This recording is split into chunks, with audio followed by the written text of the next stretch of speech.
Beleza? Fica uma dica aqui sobre história do Brasil para o Enem, porque não vale a pena você estudar Taylorismo, Fordismo, Toyotismo, sem conseguir fazer a conexão entre esses temas e a realidade por nós vivida, a realidade brasileira, a realidade de contextos históricos do Brasil. Então faz essa conexão.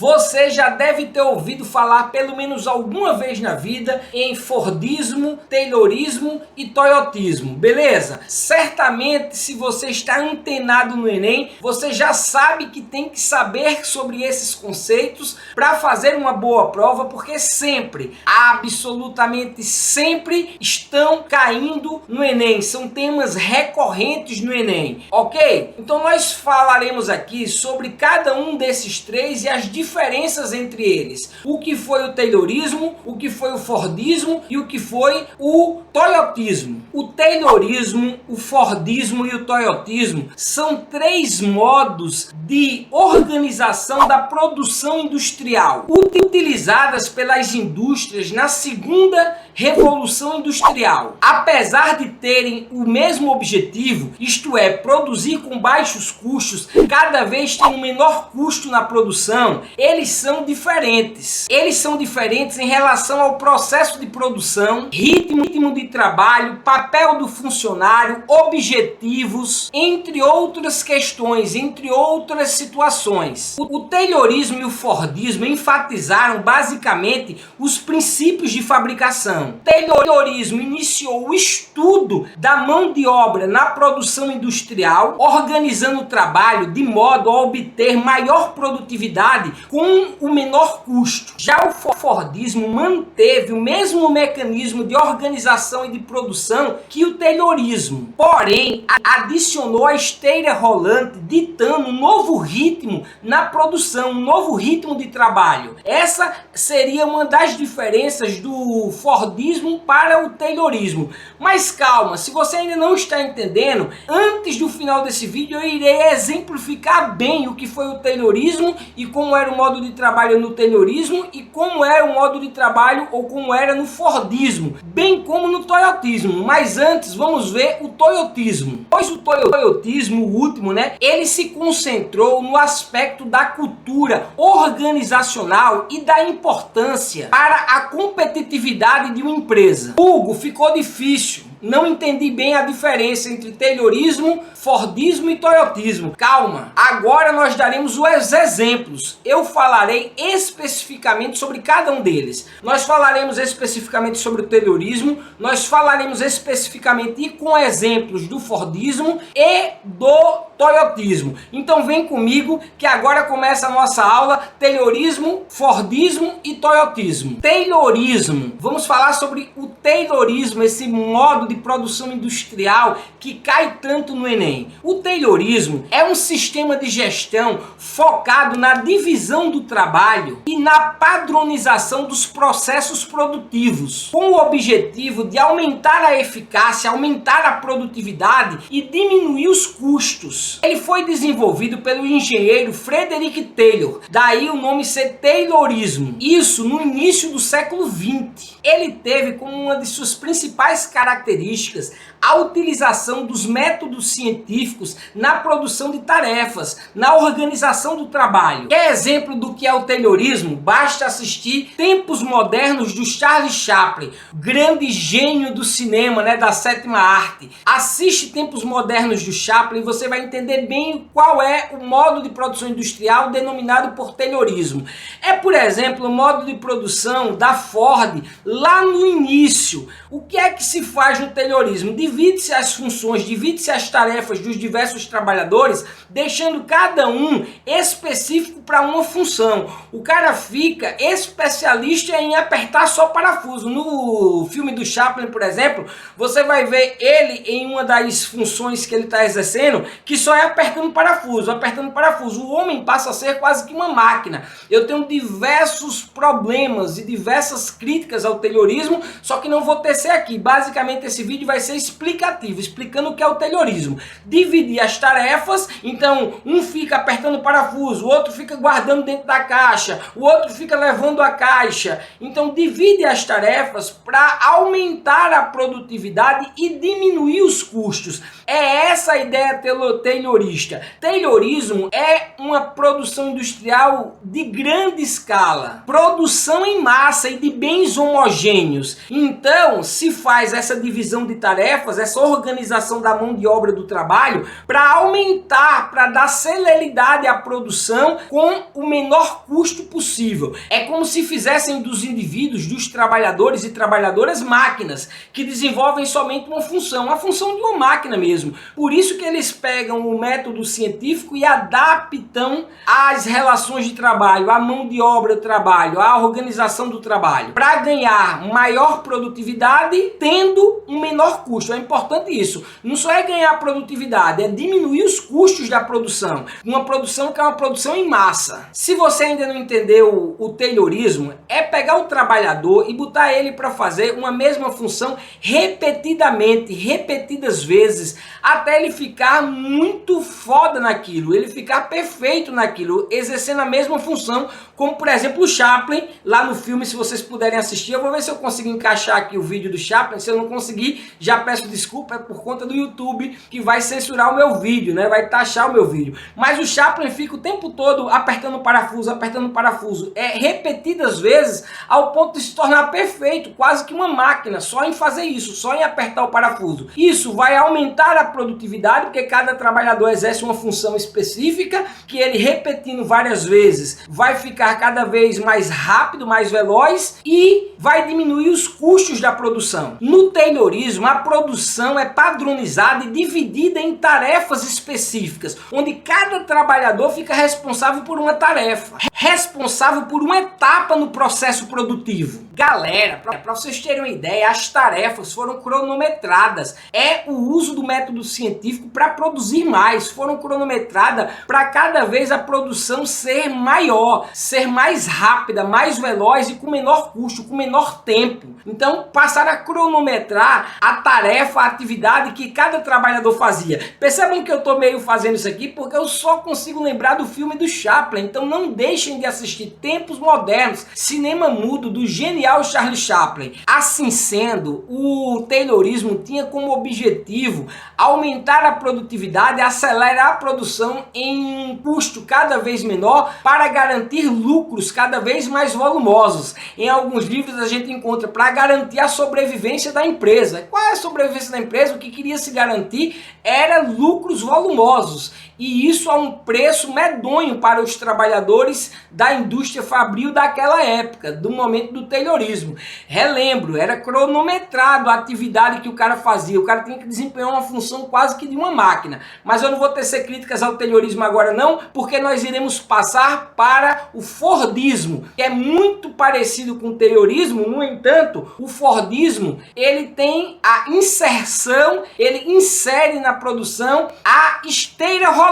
Isso dinamizou o trabalho. Isso fez uma revolução para a época. O Fordismo é um sistema de produção em massa criado pelo americano Henry Ford, daí ser chamado de Fordismo. Henry Ford introduziu a produção em série e linha de montagem em sua fábrica de automóveis. Isso em 1910. Assim como o Taylorismo, o Fordismo também buscava produzir em grande escala com baixo custo para aumentar a lucratividade, sendo que isso permitiu com que produtos que antes eram exclusivos, porque havia uma dificuldade maior na produção, agora com o método, do Fordismo, o método de Henry Ford, foi possível tornar produtos exclusivos agora mais acessíveis às classes mais populares, como por exemplo os automóveis. A produção em série e a linha de montagem introduzida por Henry Ford possibilitou uma produção em grande escala, o que também barateou os preços, tornando os produtos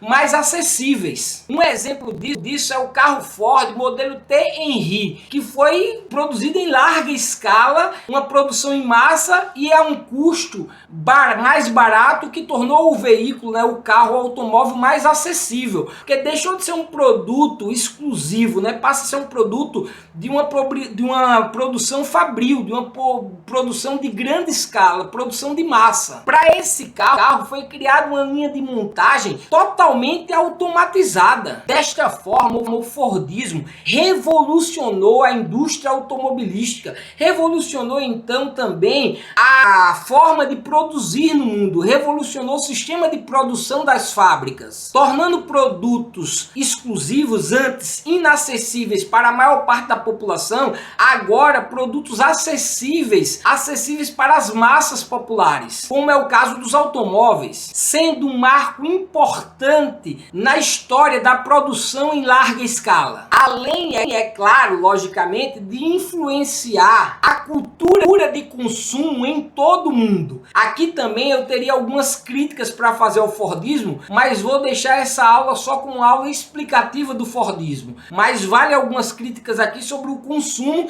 e isso vai gerar depois uma grande crise mundial. Lembre-se, o Henry Ford está fazendo todo esse processo, esse avanço na produção em larga escala em 1910. Em 1929 nós teremos a maior crise que o mundo já viu até então, a crise de 1929, com a quebra da Bolsa de Valores de Nova York, muito em função da superprodução de produtos e a ausência de mercado consumidor para esses produtos em larga escala, produzidos em larga escala. A grande diferença entre o Taylorismo e o Fordismo é que, enquanto o Taylorismo enfatiza a especialização e fragmentação do trabalho em tarefas repetitivas, o Fordismo, por sua vez, enfatiza a produção em massa, em larga escala, com a utilização de máquinas e etapas padronizadas para tornar a produção mais eficiente. Falei no início e repito agora. Por exemplo, quando no Fordismo se iniciou, ou melhor, se inseriu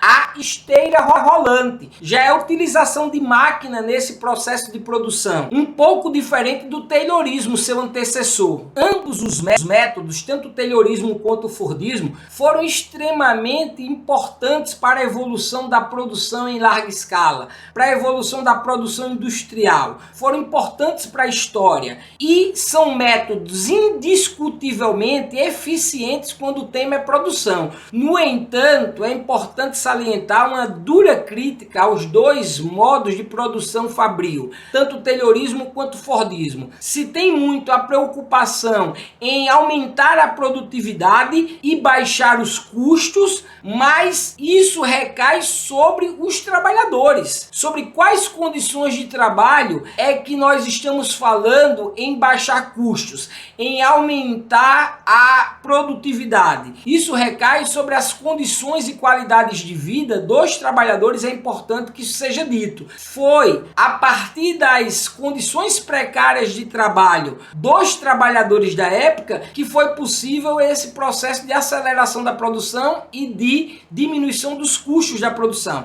visando sempre o lucro em detrimento da qualidade de vida dos trabalhadores. Por fim, o toyotismo, que surgiu em 1930 no Japão, mais especificamente a partir da produção da indústria automobilística Toyota, daí o nome toyotismo, beleza? Então o toyotismo está surgindo aí na década de 30. É importante salientar que enquanto está tendo toyotismo no mundo, aqui no Brasil nós estamos entrando na era Vargas, a era da história que mais cai na prova do Enem quando o assunto é a história do Brasil, Vargas. E Vargas vai trazer esse processo de industrialização para o Brasil também. Então fica aí a dica para o Enem, se liga. Vargas sobe ao poder em 1930 a partir de um golpe. Sobe ao poder e coloca para fora do poder as oligarquias. A república oligárquica chega ao seu fim. As oligarquias mais importantes do Brasil era a oligarquia de São Paulo e de Minas Gerais,